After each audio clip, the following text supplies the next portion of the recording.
better. Although they won the game by 18, it was not an 18-point game the vast majority of it. I thought our shot making kind of built us out. Bring to McCain. He wants three off the wing. Give it to him. We generated good offense for guys that can make plays. And Chet thunders down a big two-hand rim rocker. It's not going to be easy. Doesn't mean they won't sweep this series or win in 5. I suspect that likely is the outcome. Series doesn't end at game 1. You got to get better game over game, and that's our challenge. And Bergman and Lindsay and Brunson and everybody there, I'm like, okay, maybe Lakers are not going to take them to 6. They in LA. They convinced you? And I'm like, the Lakers have no shot. And then you watch this game and they put up 90 points. There's no Luka. Austin Reeves was terrible. And oh, by the way, SGA wasn't even that great for SGA. And they still won Smalls by 18 points. SGA had a very uncharacteristic performance last night with the turnovers. I believe 7 turnovers. And it didn't matter. It didn't matter for the Oklahoma City Thunder because of what carried them last year. They have so much depth. It doesn't matter that SGA is off when Chet gives you 24 points, 12 rebounds, and 3 block shots. We talked about it yesterday. I did not see a path forward for the LA Lakers to really make it a series with OKC, and they just proved me right last night. I think this one's going to be quick. It feels like that. It also feels so out of character that we're sitting here, Mr. 20-point himself, Shai Gilgeous-Alexander, doesn't really know how to act after he only has 18 points last night. But like you said, Michelle, it's Jared McCann, it's Isaiah Joe, it's Cason Wallace, it's Alex Caruso.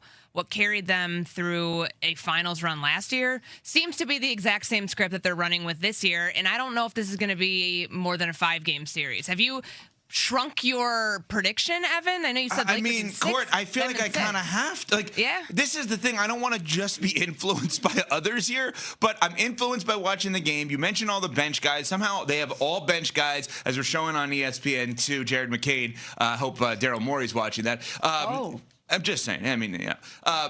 They have all like 6'4" to 6'6" guys. It's not like they have these monster, 7-footers coming off the bench. They just have a bunch of really smart, really athletic, I hate the phrase I'm about to use, two-way players, because that's what you're supposed to do in basketball is play offense and defense, but that just make really good plays over and over and over again. And then all my LA crew is telling me you're an idiot for picking the Thunder in 6. It should be less. I get Court. I guess I kind of have to. So what are you going? Sweep 5? No, I go 5. But 5. I don't know. How did the Lakers pull this off? They're not going to.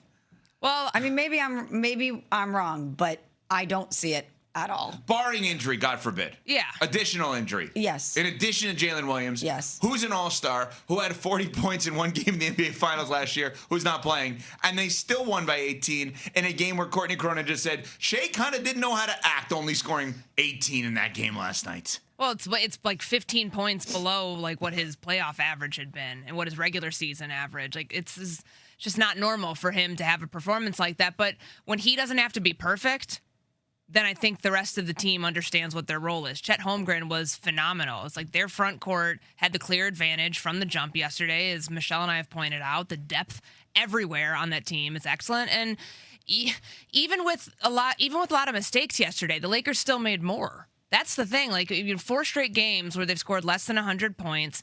Defensively, it's not the brand that they had become within the last couple of months.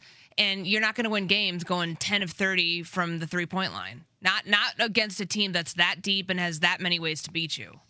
Well, LeBron gave the Lakers maybe an assessment after the game where by the way, he was excellent, and he's been excellent, and he had 27 points, 6 assists, 4 rebounds last night for Los Angeles. LeBron post-game, how can the offense improve missing one Luka?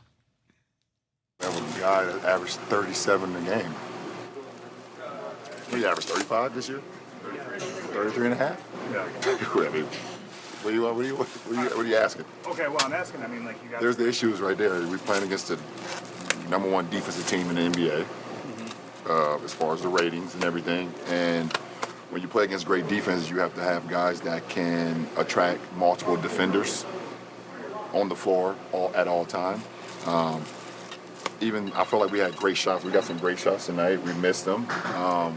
And when you play against the world champions, having a guy that averages 34, 6 and 8 and 8 and 9, whatever the hell, that's special. So we have to be better at finding ways to get to the blender, finding ways to get to the paint. We know they're a paint swarming team, so we have to be better with get into the paint, not turn the ball over, and then shooting with confidence. But I feel like we got some really good looks. But shit, up today. That is such an interesting version of LeBron that we have not seen much in his 20-plus years in the public eye. That is a mentally free of pressure man at 41 years old who feels like losing this series doesn't really matter on his resume. I've never seen him like that. Because you're saying because of the candor? The candor, the smile, they lost. He kind of comes off like, we got no shot in this series. What are you, crazy? Like, he's the smartest basketball guy on planet Earth. There's no person on planet Earth that is smarter in terms of basketball than LeBron James. So he's sitting there like, Luka's not here. He averages 37 a game or whatever it is. Like, what do you want us to do against them? And almost like, hey, the Lakers already made their decision. This ain't my team. This ain't on me if we lose. This is on all these other people. That was as free mentally as I've heard LeBron in a long time. And I found that clip fascinating. His look, for those watching on ESPN2, you could see the smile. This was not, I need to be passive-aggressive and find a way to code everything to make sure when the autopsy of this series is done, it's not my dead body. It's someone else's dead body. Yeah, you're right. There was no passive aggressive. Nothing. Which we're used with LeBron. We are used to trying to crack the code. We're used to trying to have to hyper analyze and read the tea leaves. He told us the code. But I think we're not good enough. But also, I think that's indicative of the imbalance that was happening out on the basketball court last night. He's basically like, I'm gonna tell you what I know y'all watched. I don't even need to try to sugarcoat this or put it through any kind of passive-aggressive coding at all because I know that you all just watched the same game I participated in, and there's no way for me to spin this. There's a really interesting note. So Dave McMenamin, obviously covering this game, does like a recap file. I read it every morning over at ESPN.com. It gives you like the synopsis of what happened and like some really interesting points here. So this happened during a third-quarter timeout, and he said what to watch in Game 2. So during a third-quarter timeout Tuesday, Drake's search and rescue flowed out of the speakers in the Pac Paycom Center, and that's the quote, "I didn't come this far just to come this far and not be happy," an audio dub from Kim Kardashian says in the song.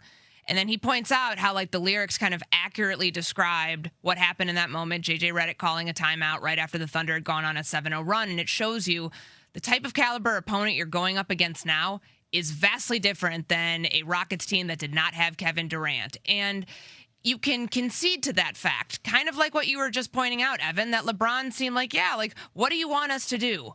Look at this team. Look at us. Look at what we're missing. Let's be realistic about it. But then again, this is LeBron James we're talking about. I can't for a second put out into the ether that this man isn't going to go into cold-blooded killer mode at some point during the series and do everything he can take to win. I can't get there. And I don't think that they've gotten to the second round right now because they figured out what they had to do in the absence of Austin Reeves. He comes back. LeBron's carrying this team in age 41. Can he do it continuously throughout the series? Logic tells us no. But I can't, for me, I hear him in that clip with the one that we played just a minute ago as it's one game.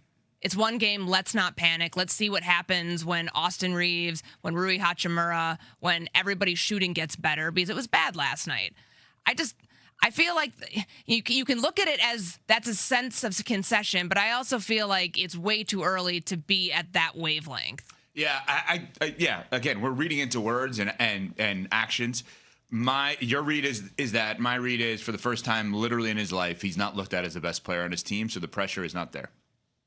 The pressure is on someone else. Now, we could take a step back and say, that's ridiculous. This is LeBron James. Of course there's pressure on him. If you're going to compete with Ghost and MJ specifically, you cannot look at any opportunity that you would have in the postseason as pressureless. But I think that the Lakers made a decision, and I think it's the right one, before the season, basically, and not giving him a contract extension, to say, we want the other guy to be the face of the franchise long-term, not you. And I think for the first time, literally, since he was a little kid, like, we're talking pre-high school, that he's not considered the best player on his team by everyone around him and by his quote-unquote bosses, which would be coach, general manager, owner, majority governor of the team, whatever it may be. So I think he's freed himself of any kind of pressure of, like, this loss ain't on me. It's on 77. And he ain't playing. So that's your problem, not mine. That's how I took that. That's the most real, honest, like, whatever. Like, they're going to crush us. What do you want me to do? 37 points sitting on the bench. But doesn't that happen with age and with you? I don't know about that. I don't know. And life, a lot of times you come to grips with your circumstances and you're not as reactive to certain things. And maybe he has come to that conclusion because he's at this stage in his career where he's viewing things through a different lens. I think you could be this age and in this round of the postseason and lose by 18 on the road in a game 1 to the defending champs. And if Anthony Davis was beside him and not Luka, healthy or not, totally different attitude postgame.